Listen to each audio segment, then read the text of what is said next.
Today is January 3rd, 2023.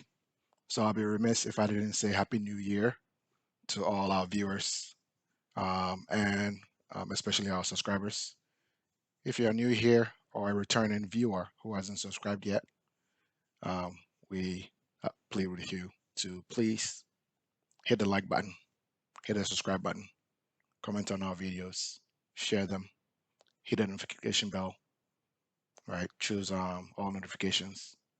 So when we drop new videos, you'll be the first or among the first to see new content. Thank you. For those of you with a keen eye, you would have noticed that our floors are not level.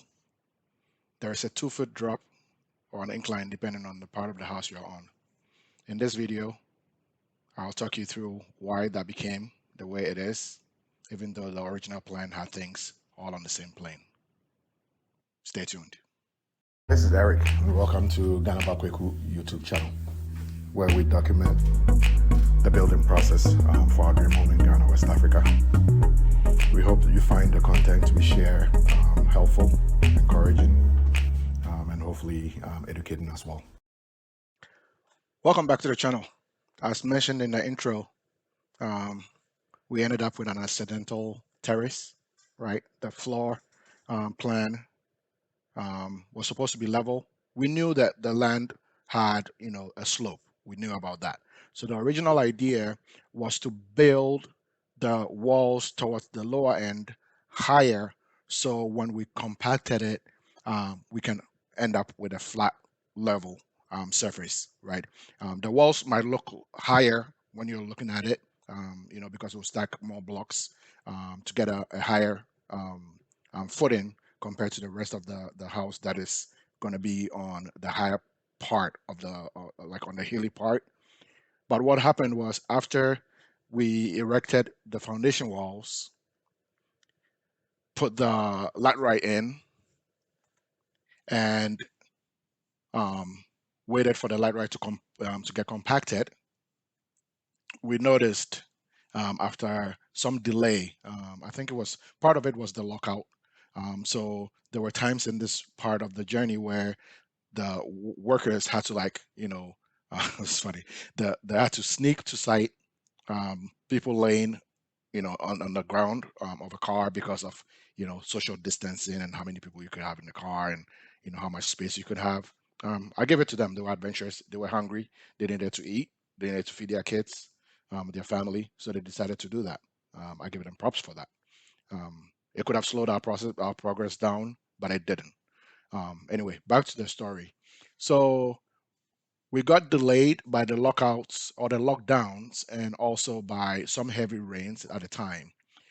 And when we got back to site, all the rain and the weight that it adds to the laterite soil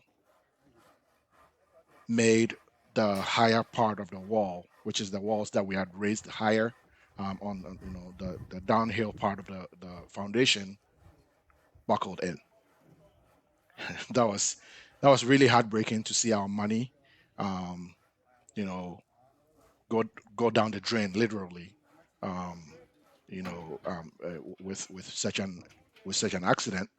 But at the end of the day, it ended up being a good thing for us because imagine if we didn't have the lockdown delay and we just were just compacting and using the regular time schedule to build up. We could have a case, a situation where after we cast the foundation all flat and all level, we could have cracks, right? Because the laterite will still be settling underneath.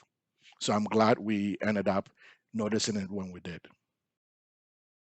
As can be seen in the video here, with the laterite being almost level to the floor that is now the inclined part, right, the terrace part. The original idea was to fill everything, and we actually did. We filled the laterite to, the walls was there, the laterite to the right level. We left it, and then when we came and we found a buckle, we basically had to come back to the drawing board and decide that instead of having a flat surface floor, we're going to have a terrace floor. And as you can see in here, the laterite that was left, we had to scoop off right? Part of it became waste. We actually used some to redistribute to the main, the upper side of the house, if you can call it that, um, and used it to compact some more. On your screen now is what the original 3D of the design was. And as you can see, the garage and the front porch has one level, but as you will see, um, in the um, in what ended up happening after the issue we got into, the floor is no longer as flat level as this is in this picture.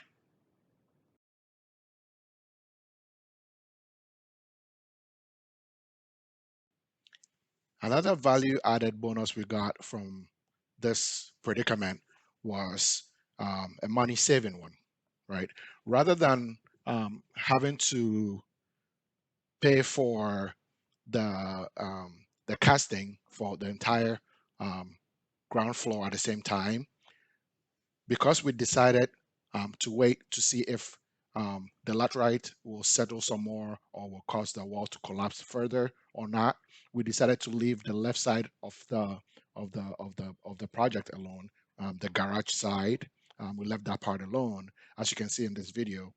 We left it alone, and then we started working on decking, um, you know, the other side of the house where the walls were steady and nothing happened to them. We built up the walls, right? And got to a certain point before we decided, you know what, we've had enough rains. We've had, this sitting for a little, as long as we, for a long while, and we didn't see any other buckling. So it was time for us that it was like, now we're good enough to be, or we're safe enough to continue um, casting the garage side, which we had left, bare for a while. That was beneficial because we didn't have to, um, you know, fork out entire money, at once, right? We it basically became, for each level we did the decking twice. Money saver.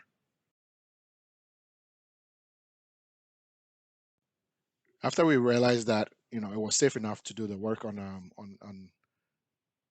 the part that we left fallow, um, we realized it wasn't buckling anymore. We finished doing the laterite work, filled it, um, and then cast the decking on that side. By which time, as you see in the videos, the other part of the project, the other part of the house, walls were up. We did a wall raising on this side of the house as well, keeping the 2 foot drop, right, and making it a cascading thing. So you would have to step up from the garage side to the other side of the house, and step down if you're coming from the other way. It gave the floor plan a little bit of a character, and my takeaway from here, in this particular one, is that you can plan something, and sometimes, right, the land will tell you what to do, right, different from what your plan was, right. I'm glad that we didn't have to have a footing that was super high on one side, because the neighbor to our left, he still has issues, because of the slope and the land we're sitting on. He tried to do this basement type structure, and every time it rains, that place gets flooded. I'm glad we didn't have to go through any of that.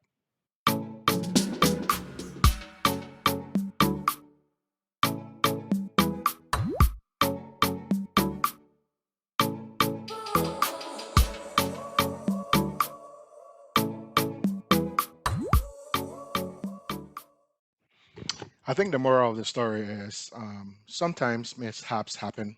Actually, let me rephrase that. Mishaps happen. Regardless of how well you plan your building, things happen that will force your hand to change it. You change your plan.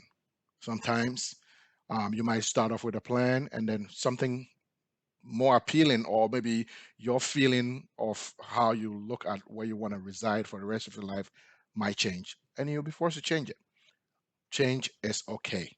I think that's what I take from what happened to us. I was annoyed in the beginning, but this is change I've grown to love. The fact that the building now looks like two separate houses, right? All attached together by a wall, but they are two separate on two separate planes. That is, that is beautiful. Um, and it's one of those things when a mistake happens or something unfortunate happens that changes your hand and the design. Take your time, sit back, you know, talk to the professionals. Um, bring your ideas in. Don't sit back and say, "Oh, because they are the pros, they know how to do it." Right? In that moment, think about it too. Look at other buildings you've seen somewhere, things you've seen about them that you can incorporate. And you might end up with something beautiful. All right. That is, my takeaway from this. I hope you guys enjoyed the video. Thank you for, being along with us on the journey. As you can see here, my wife's, I have to help my wife step down in a few parts. Eventually, it's not going to be that big of a drop, right? Because we're going to build, steps there to fill those bridges, or bridge those two planes um, when the time comes. But once again, thank you for being part of this family. If you haven't subscribed, I'm begging you, please. I'm begging, yes, I am, just so we can get our video, to a wider audience, and hopefully someone else can learn from our mistakes. That's really the goal here, right? Thank you. Thank you for being part of this journey. Till next time, be safe.